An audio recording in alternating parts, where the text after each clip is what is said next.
देख देख करके लक्ष्मण जी ने और जहां पर उनको मुस्कुराते हुए देखा तो क्रोध, अब परशुराम जी को लगा कि ये बालक अपमान कर रहा है। लक्ष्मण जी के श्री परशुराम जी का शत्रु है, धनुष तोड़ने वाला श्री परशुराम जी का ही शत्रु है और किसी का नहीं समाज में, क्योंकि इन्होंने कहा साहस बाहु सम सोरिप मोरा, और मोरा माने होता है मेरा। यह स्वयं कह रहे हैं कि धनुष तोड़ने वाला शत्रु केवल मेरा है और किसी का नहीं है। किसके समान का शत्रु है? श्री परशुराम जी का शत्रु है। मैं विचार करने लगा, अगर श्री परशुराम जी का शत्रु है तो फिर शत्रु समाज का भी होना चाहिए। क्यों?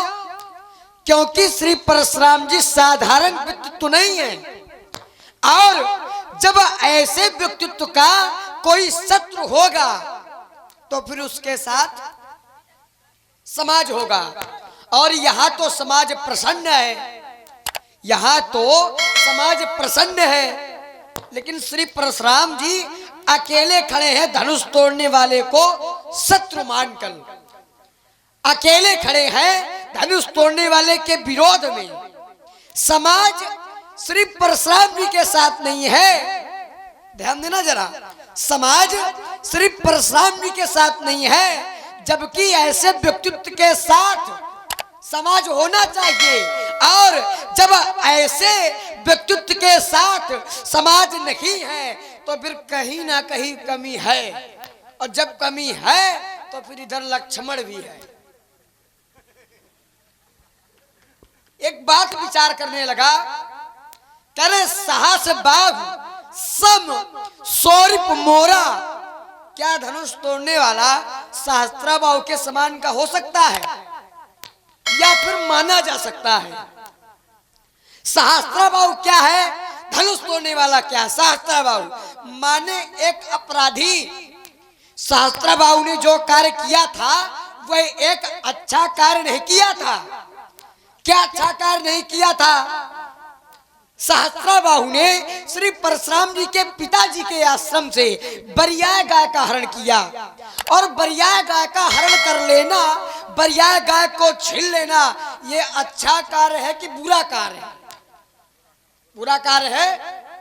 चलिए, सहस्त्राबाहु के द्वारा बरियाय गाय का हरण किया गया, तो क्या धनुष तोड़ने वाले के द्वारा भी बरियाय धनुष को तोड़ा गया? भिन्नता है, और जहां भिन्नता है वहां समता नहीं है, जहां समता है वहां भिन्नता नहीं, लेकिन जबरदस्ती समता किए पड़े। फिर यहां धनुष तोड़ने वाले का समर्थन किया जा रहा है, वहां सहस्त्राबाहु का किसी ने समर्थन किया? करई आरती पुर नर नारी देहि निछावर वित्त बिसारी।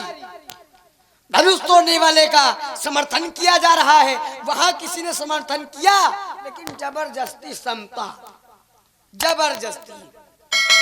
सो भी लगाओ बिहाई समाजा, नत मारे जई है सब राजा।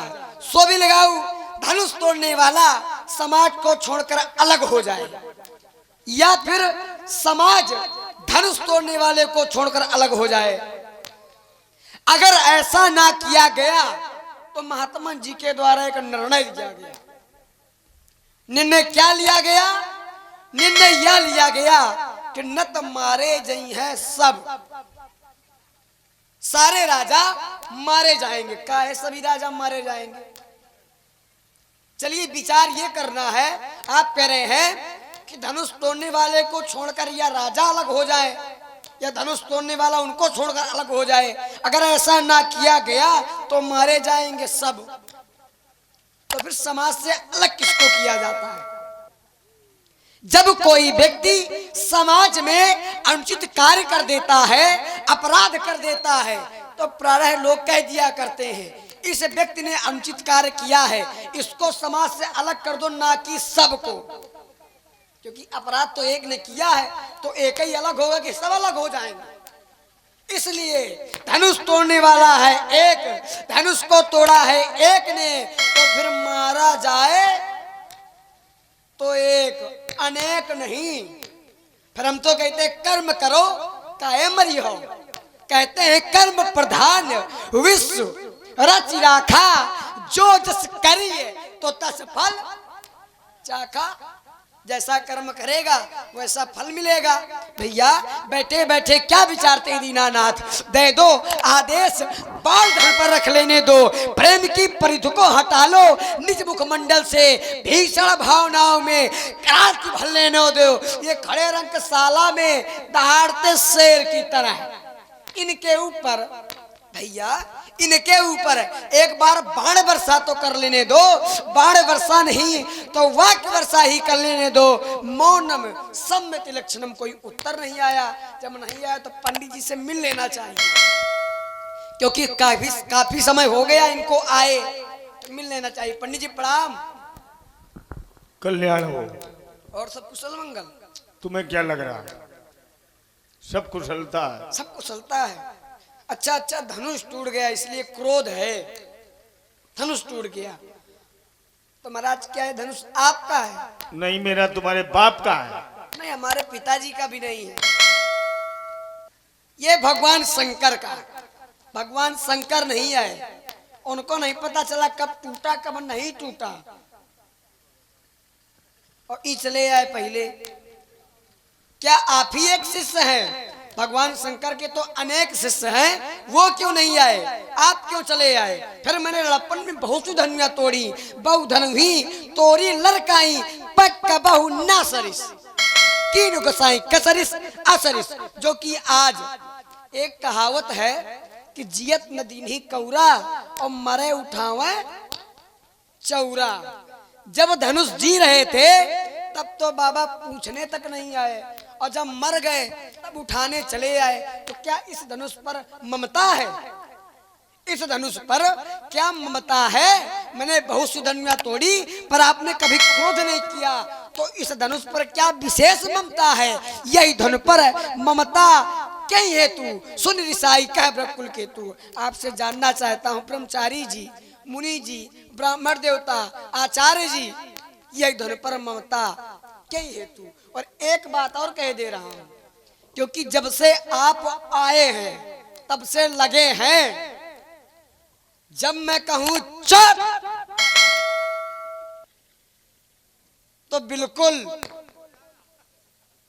चुप, जब मैं कहूं बोलो तो बोलो। पंडित जी अब बोलो।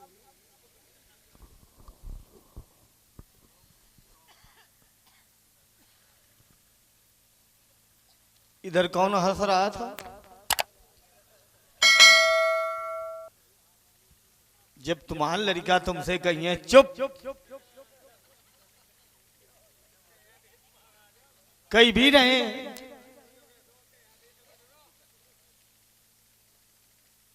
ये जो समय में परिवर्तन है इसका दोषी कौन? ये स्वयं माता पिता। जन्म तो दे दिया, संस्कार नहीं दी। लड़का घर के बाहर जा रहा, कहना लड़का कहाँ जा रहे हो, कहना तुमसे मतलब।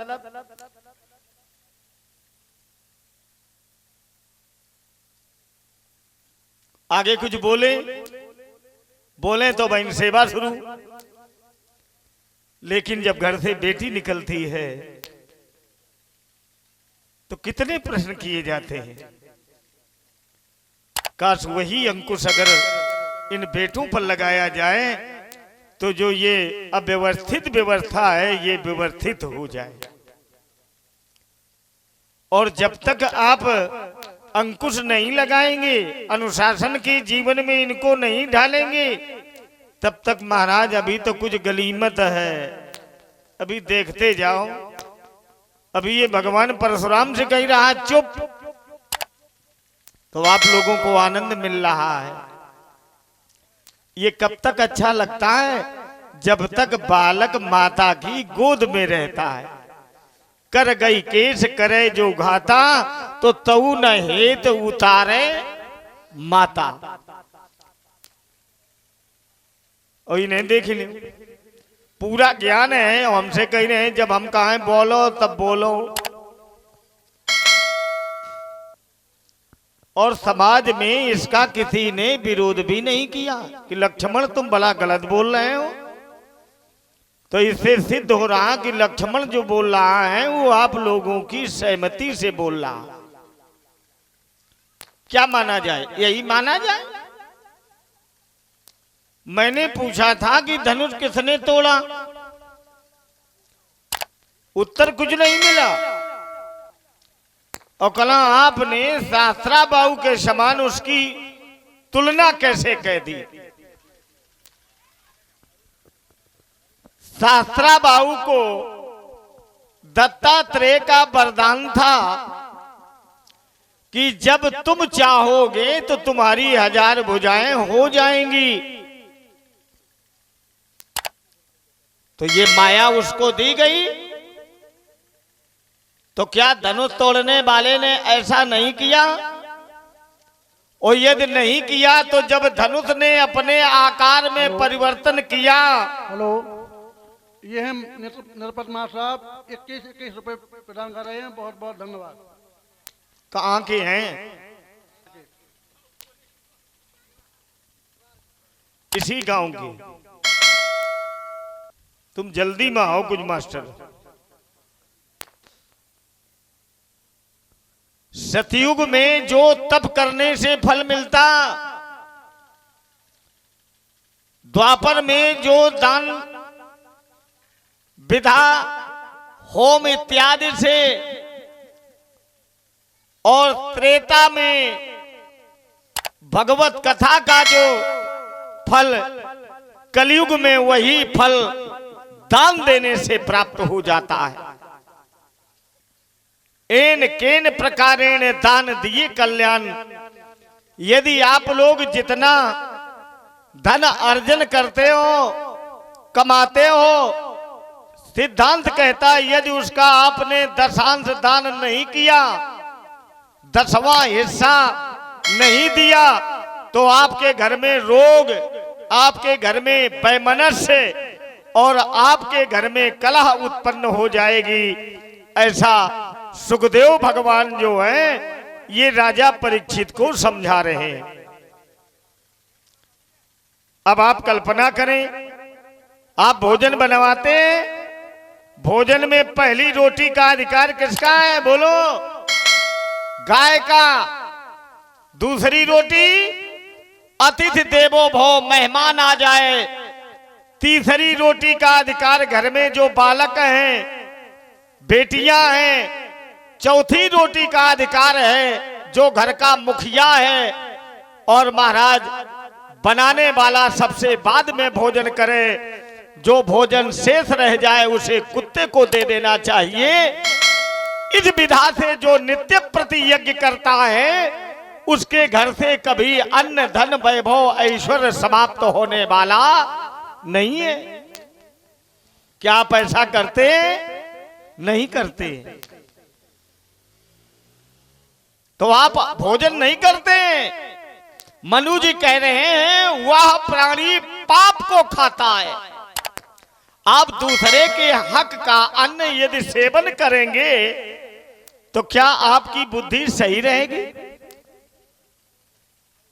इस विधा से आप अपने जीवन को यदि आप व्यतीत कर रहे हैं तो सच्चे ज्ञानी, सच्चे सेवक, सच्चे भक्त कहलाएंगे।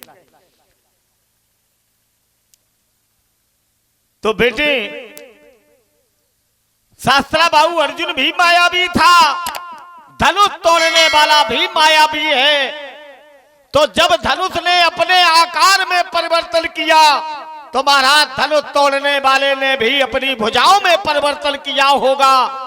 जब इसने अपने अंग को आकाश तक पहुंचा दिया तो धनुष तोड़ने वाला धरती पर खड़ा रहा और अपनी भुजाओं को इतना फैलाया कि आकाश के सिरे को स्पर्श करने लगा। अब बोलो, तोड़ने वाला मायावी है कि नहीं है? हमें ऐसा लगता भुज प्रलंब, जिसने धनुष तोड़ा है वो प्रलंब बाहु है, अजान बाहु है। तो अब बोलो, जो मायावी हो उसे दंड मिलना चाहिए कि नहीं? मिलना चाहिए। लक्ष्मण ने एक बात बहुत अच्छी कही। क्या? कर्म प्रधान विश्व करी राखा, जो जस करी सो तस फल। यदि आज नहीं उसका फल मिला तो अगले जन्म में मिलेगा। जब तक उस कर्म का फल उसे मिल नहीं जाएगा तब तक वह प्राणी उस कर्म के बंधन से मुक्त होने वाला। तो ये कर्म बंधन है। इस संसार में आप लोग आए हैं किसके कारण? कर्म बंधन के कारण। आपने जो पूर्व जन्म में कर्म किए हैं उसी का फल वर्तमान